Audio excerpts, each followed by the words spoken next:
Перш чым агучыць першую навіну, варта растлумачыць, у чым яе важнасць і агулам паглядзець на становішча ў Беларусі з захаваннем гістарычнай спадчыны. Рэч у тым, што з-за шматлікіх войнаў, а найбольш з-за дзейнасці камуністаў, у Беларусі засталося мала сапраўды каштоўных архітэктурных помнікаў. Сённяшняя ўлада таксама не адстае ад сваіх камуністычных папярэднікаў, і хаця помнікі амаль не ўзрываюць, як гэта было ў 20 стагоддзі, ахоўваць іх таксама не спяшаюцца. У выніку чаго былыя манастыры, маёнткі і храмы разбураюцца з-за ўздзеяння часу і надвор'я. Сама дзяржава траціць грошы на захаванне архітэктурных помнікаў не збіраецца, і адзіны метад іх выратавання – продаж у прыватныя рукі з абавязаннямі адрэстаўраваць. Што праўда, прыватнікі таксама не спяшаюцца выкупаць гістарычныя каштоўнасці. Па-першае, рэстаўрацыя даражэйшая за новае будаўніцтва, і калі нехта хоча стварыць бізнес у рэгіёне, яму танней будзе ўзвесці новы будынак, чым рэстаўраваць стары.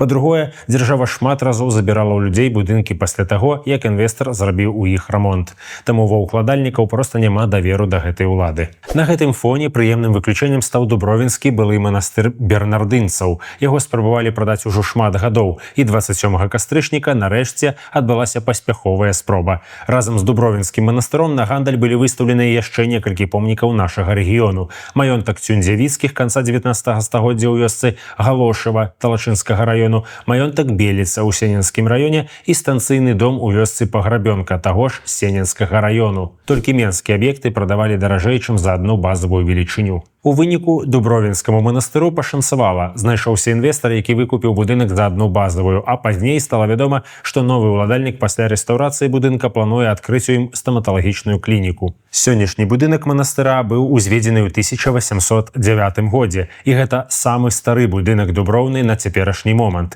Касцёл пры манастыры быў разбораны камуністамі, а з самім будынкам звязаная вельмі рамантычная і трагічная гісторыя. У 90-е будынак манастыра выкарыстоўваўся як школа, але ўжо некалькі дзесяцігоддзяў стаяў незапатрабаваным. На шчасце, пасля пераезду школы манастыр быў закансерваваны, таму дажыў да нашых часоў і дачакаўся свайго інвестара. Рэдкая для сённяшняй Беларусі з'ява. Між тым, на 4 лістапада ўжо абвешчаны новы аўкцыён, на якім будзе прапаноўвацца нерухомасць. Гэтым разам на гандаль выстаўляецца арыштаваная маёмасць з банкрутавалага будаўнічага трэсту нумар 18. Агулам прадаюцца 6 будынкаў, сярод якіх майстэрні, гаражы і склады.